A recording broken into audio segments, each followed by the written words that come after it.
Okay, Chapter 2, Question 107. The ratio of oxygen to nitrogen by mass in nitrogen dioxide is 2.29, and the ratio of fluorine to nitrogen by mass in nitrogen trifluoride is 4.07. Find the ratio of oxygen to fluorine by mass in oxygen difluoride. Okay, again, there's a couple roads to Rome here. There's a much shorter way with some chemical information, but since this is chapter 2 and it's technically like pre-stoichiometry, this is also possible to do with some rational algebra. So I'll show you the solution first with rational algebra, and then we'll come back and we'll do it in a fraction of the time, pun intended, with the elemental information. Okay, so here let's start with what we know up here. So we have the mass of O2 per the mass of nitrogen, right? This is in nitrogen dioxide, and this was equal to 2.29, right? And over here, I'll put the other one. So the mass of trifluoride per the mass of nitrogen is equal to 4.07, right? And what we're really looking for here is this, right? So we're just going to keep practicing algebraic witchcraft on these things until we get an expression that looks like this, and then we'll evaluate it for the figure. And that's going to give us our answer. All right, so let's start with this one on the left here. Okay, so this expression here, this is the same as this here. Right? O2 is the same as 2 O's. All right, all over the mass of nitrogen. All right? And this here is also kind of like similarly done here. So we're going to take 3 times the mass of a fluoride ion over the mass of nitrogen. Okay, and then this one over here, we're going to turn this around like this. We're just going to multiply this whole thing like this. Mass of oxygen over the mass of nitrogen. Right? This here and this here are equal. We want to isolate this value on its own. All right, so we're going to divide this by 2. These 2's are going to cancel out after the division, I should say. But this gives us this here, 2.29 over 2, and a total value of 1.145. Shouldn't have scratched these out here. That's kind of misleading, but this is the value of this thing right here. Okay, so let's do something similar over here. So this is going to be 3 times the mass of fluorine over the mass of nitrogen. All right, so we're going to get a monoatomic relation, which is exactly what we're after.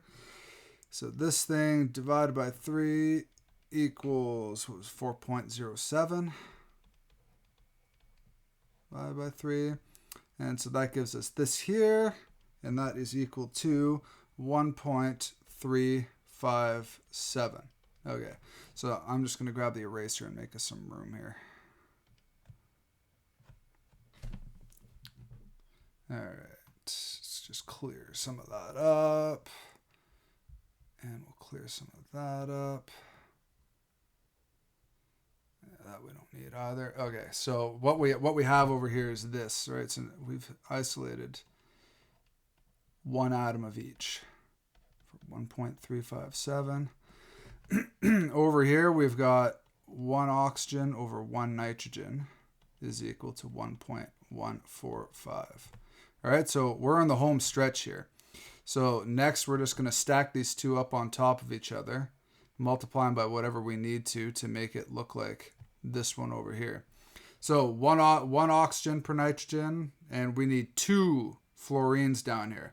So we're going to take advantage of this relationship here, that if I divide A over B by C over D, this is equal to AD over BC. So that means that when I do this,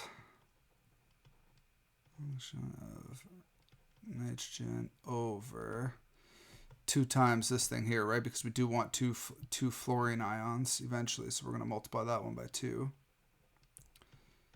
MF over MN. you can see that this is going to come up here with that. So this is going to cancel with this, and that's going to leave us oxygen over top of 2 fluorines. Whoops. All right, so this is numerically 145 over 2 times 1.357. And that gives us a total of 0.422. And there you go. That's one way to do it. Now, a much, much, much faster way to do this thing is to use the molar masses of oxygen and fluorine. So to do that, you would write You'd write the same expression, right? Mass of oxygen or mass of difluoride.